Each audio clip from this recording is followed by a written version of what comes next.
Look at there. It's a nice little largemouth. Is that a spot? Yeah. Because the color's just so much prettier on spot.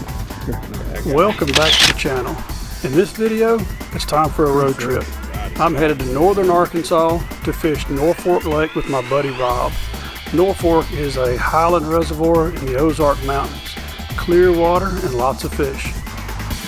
This is day 1 of 2. And the star of today is the white bass. We don't have many of those back home, but man, they sure are fun to catch if you can find them. And right here we've got Chad from Norfork Bayou Fishing. He's a local guide, and Rob has him on the boat to help him set up his new electronics and give him a crash course on how to use them. As part of the demonstration, Chad put us on these fish, showed us what they look like on the sonar, how to find them, and then showed us what they were biting. And it was on from there.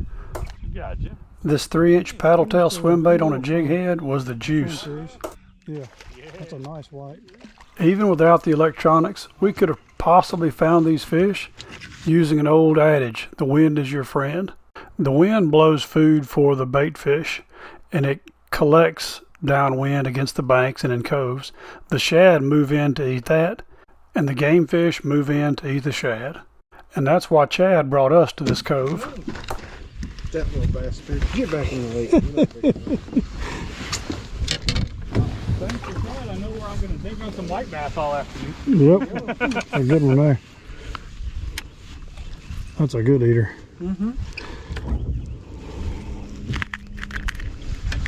Oh, son of a bitch. They're right. Spot lock right here. They're out in the middle rock.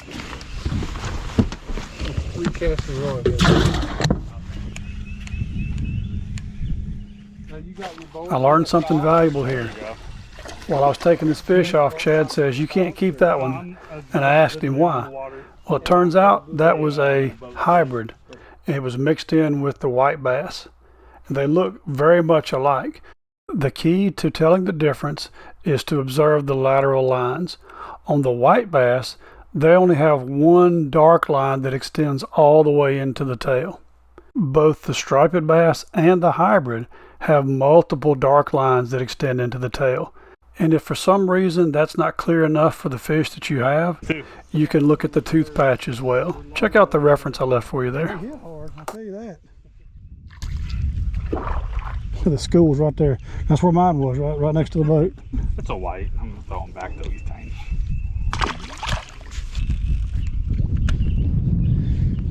Could you imagine having a spider rig out in front of the boat trolling for crappie and run into a bunch of whites?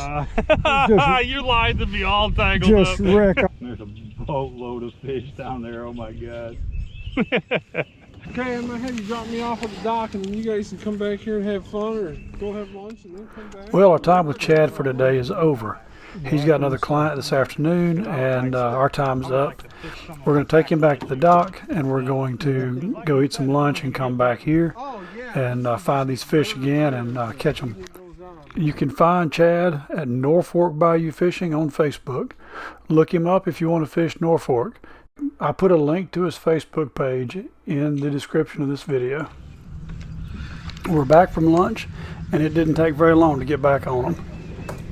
At the boat, huh? It's what's for dinner. Yeah. You got him?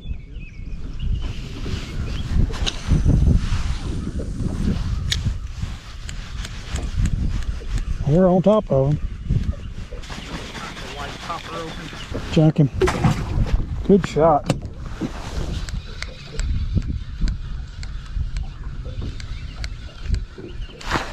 Oh, I got me one. Yep, so the white bass were a little slow, and we moved across the cove to where the largemouth and the spots are chasing shad. And they're really small, so we don't want to spend a lot of time on these because we can't keep any of them. We see some larger ones way up in the cove, but it's so shallow and brushy we really can't get in there.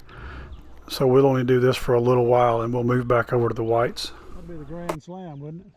This is a good time to bring up another subject, size limits and creel limits. They tend to be different for each body of water. So always look at the regulations for the body of water you're going to be fishing, and don't assume that since it's in the same state or near another lake that you fished before that they will be the same. You need to assume they will be different. Please read the regs. Switching to that flat side. Really? Yep. We hit a bit of a lull here, and Rob did something really important. He switched baits. He was trying to improve the bite, and he did. He switched over to a crankbait that only ran 1 to 2 feet deep. There's a net. Where's the net? Oh. Here, I'll get him by the belly.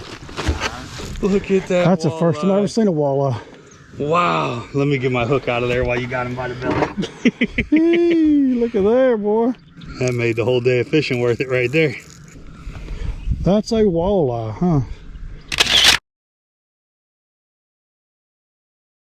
There you go. I think he makes it, don't you?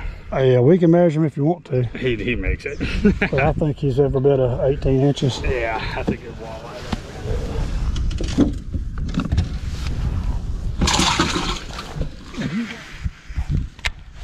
I can't quite reach him. Mama didn't raise no dummy. The crankbait's working for Rob, so I'm going to change to a crankbait as well. Now mine dives a little deeper, but I learned how to control the depth by raising my rod tip and slowing down my retrieve speed, and then I could be in the 1 to 2 foot range too, and it makes a difference. I started to let some line out and just troll it, you know.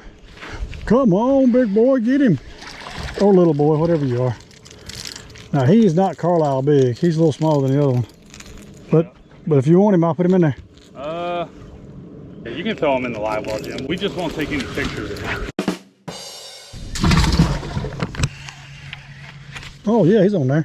Oh, that's a better one. There you go. That's not a white bass. That's either a spot or a large. That's a large, and he might bump. Think he's 15? We're gonna check him. He's close. I got a ruler right here. He's gonna get me. He had a good fight to him. Yeah. Good fish.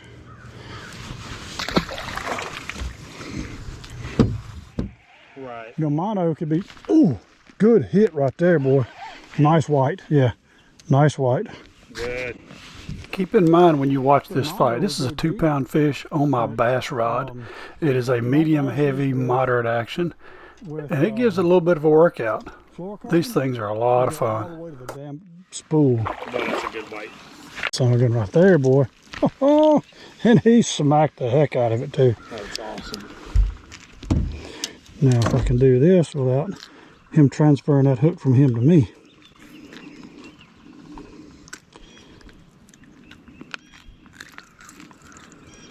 See, they attack it so hard, they usually always get a hook somewhere in their belly. Yep. Or in the side of their head or something.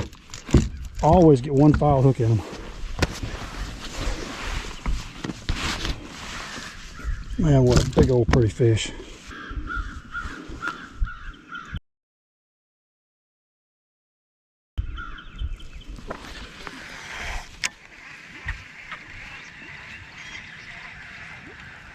These white bass really punch above their weight class. They are so aggressive.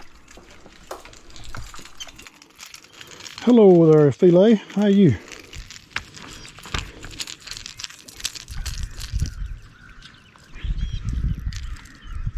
And he got the whole treble hook down his throat. Did he really? Yep. That's a good thing. He wasn't going nowhere. There's another one. Get in here, boy. That is not my current. Worth a try though. There you go.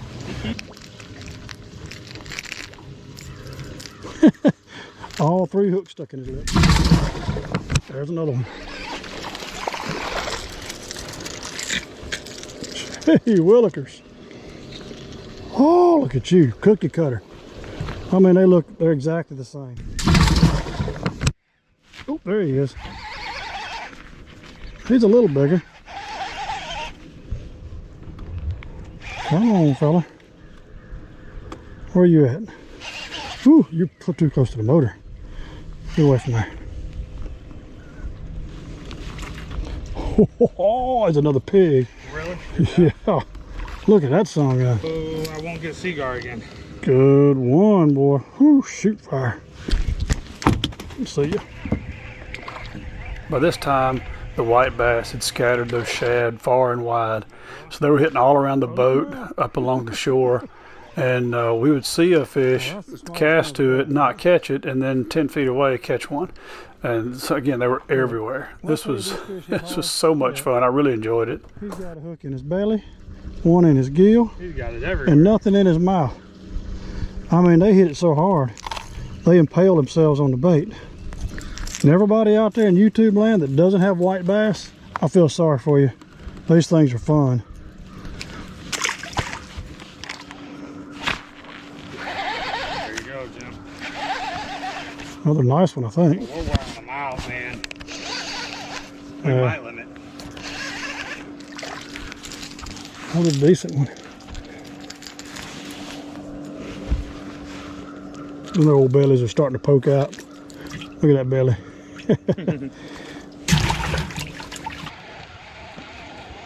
I would definitely have the outdoors on there. Woo! Yeah. Knocked the fool out of it. Yeah, he's a little one. And even this little guy, all 3 treble hooks inside his mouth and stuck. Yep. I mean, Right at the boat. No! no. Literally right at the boat. He was a keeper too.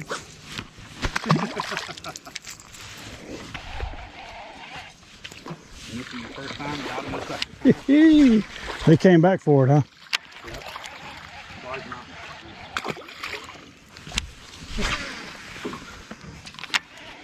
Largemouth. He didn't get it. Didn't hook up.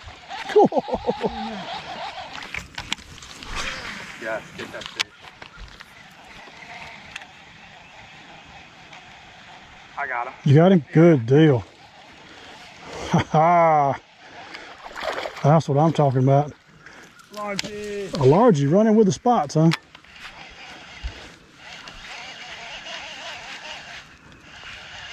Nice looking fish. Huh? Ooh. Look at there. That must be a dandy. Oh, it is a good one. We caught a lot of fish, but I do have one regret for the day, and that was this fish. I told Rob that it looked like he had him hooked and told him to swing him. And it popped loose, and I was heartbroken to see that fish swim away. Rob, I'm sorry. We should have grabbed it. God, I should have grabbed that fish. Oop, there's some shad right there. Hold on. Hold on. He's back. So he's back.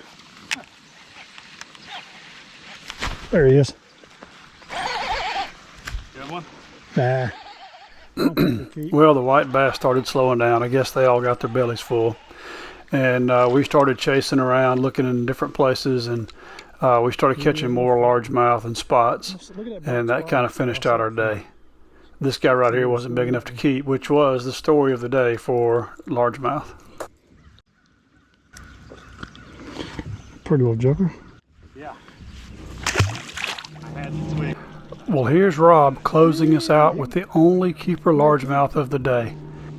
I hope you'll come back and join us for part 2 of this trip when Rob and I get on Chad's boat and Chad takes us in search of largemouth. This has been a pretty good day 1 of a trip.